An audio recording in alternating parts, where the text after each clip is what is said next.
অমর ২১শে বইমেলায় সন্ধ্যায় কিছুটা ভিড় বাড়ে বইপ্রেমীদের। পরিবার পরিজন নিয়ে বই মেলাতে আসেন অনেকেই।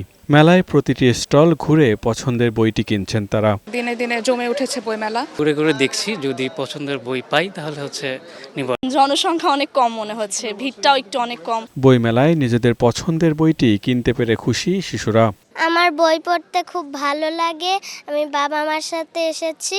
আমি বই কিনতে এসেছি। নতুন নতুন বই দেখছি, অনেক সুন্দর।